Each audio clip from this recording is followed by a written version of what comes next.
The story of Noah building an ark to save his family and save thousands of animals from a flood which destroys all life on earth is an epic from many people's childhoods. It's a wonderful story found in the Bible, the Quran, and the Torah. But is it in fact real history?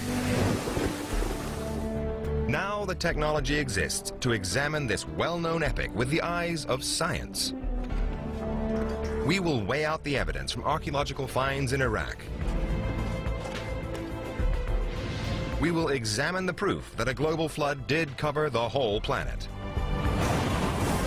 We'll also create an historically accurate picture of the real Noah, who he was, where he lived, and what he might have looked like.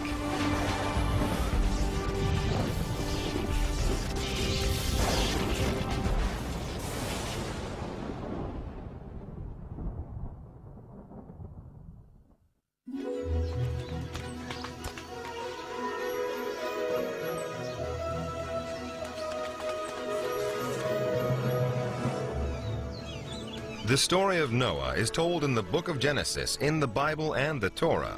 It's set somewhere in the Middle East about 5,000 years ago. Hey, stop that.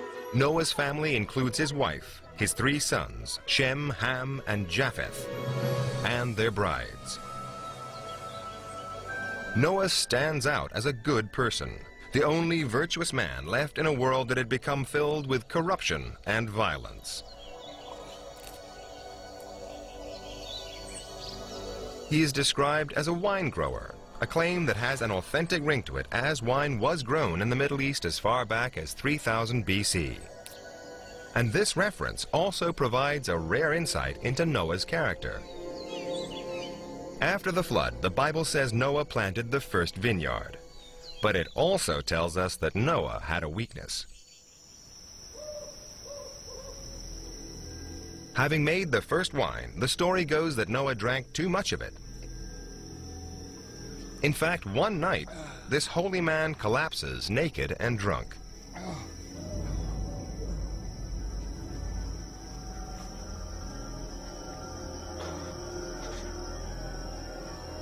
Hisham! Hisham! Horrified, his sons Ham and Shem cover their father.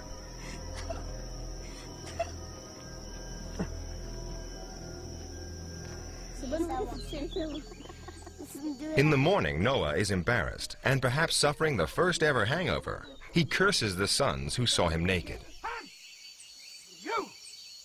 He sounds like a flawed and complex man, but perhaps that is true of all great men.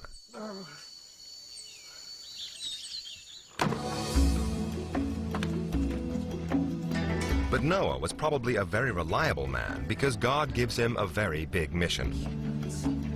The story goes that God warned Noah in a dream that he was going to punish humanity for its sins with a flood that would cover the whole earth.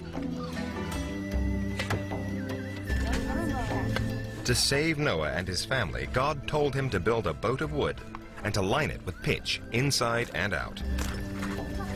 He also ordered Noah to give the ark 3 decks, a roof, and a door. But the most surprising of God's instructions was the sheer size of the ark. The Bible spells it out in cubits. Traditionally, a cubit was the length of a man's forearm, about 1.5 feet. The Bible says Noah built an ark 300 cubits long and 30 cubits wide by 30 high. That's almost as big as modern supertankers and cruise liners like Titanic.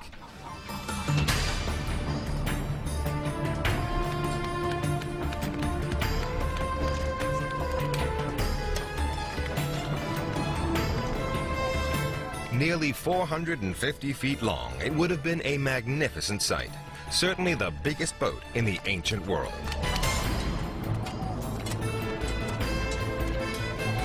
Quite an achievement for an ordinary man. Now, the Bible assumes it was possible to build this monster vessel out of wood alone. It's a pretty big assumption.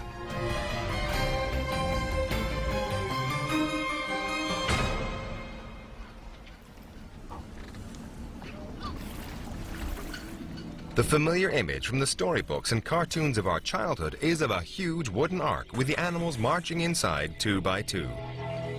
But that is a 19th century image. It is completely at odds with what could have been built in biblical times.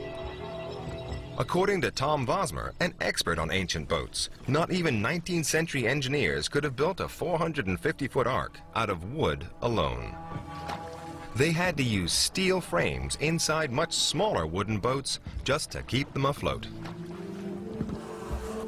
The problem with a 450-foot boat made of wood is that the wood as a material cannot maintain the shape of the boat.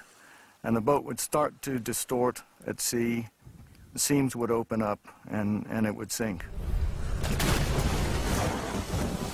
It's a safe bet that the huge ark would spring hundreds of leaks along the length of its huge hull and sink like a stone.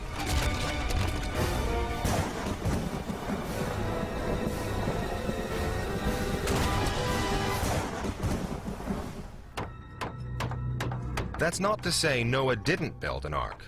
It's just that it would have been much smaller.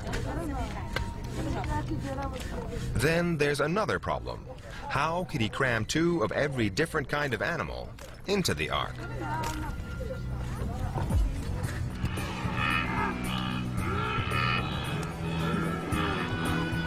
At the latest estimate, there are 30 million species on Earth. Even with a fleet of arks, Noah would have struggled to fit them all in. And how would he have gotten the animals on board?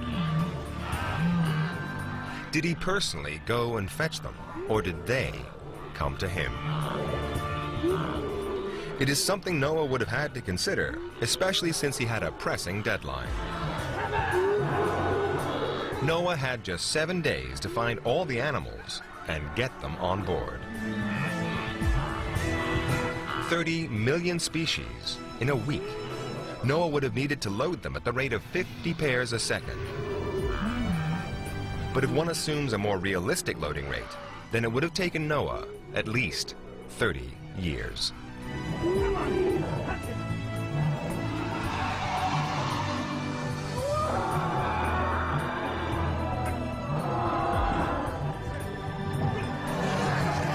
It may seem like there's a stark choice.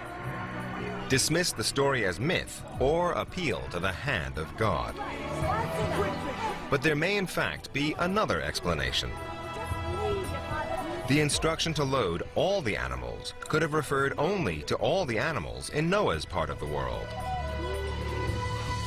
In fact, the book of Genesis specifies which animals Noah was to load. The same book has a second set of instructions, which are much less well known but present an even more realistic scenario.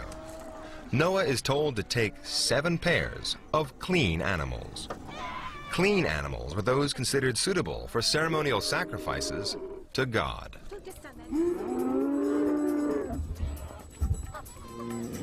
The books of Leviticus and Deuteronomy specify 10 such species, including several types of sheep, antelopes, plus cattle, goats, and deer. 7 pairs of 10 species. That's 140 animals. Then Noah is directed to take a pair of each impure animal and bird. Again, the books of Leviticus and Deuteronomy list 30 or more. They include the pig, the hare, the lizard, the snail, and so on. That's a further 60 animals. Then finally, Noah is told to load 7 pairs of the clean birds, like doves, ducks, and cockerels. Adding all that up, Noah had 260 animals.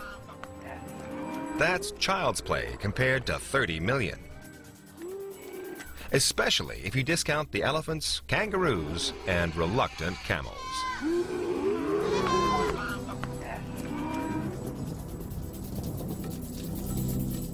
A smaller ark and fewer animals. Suddenly the Noah story looks more plausible. But the next part of the story may be the most far-fetched of all.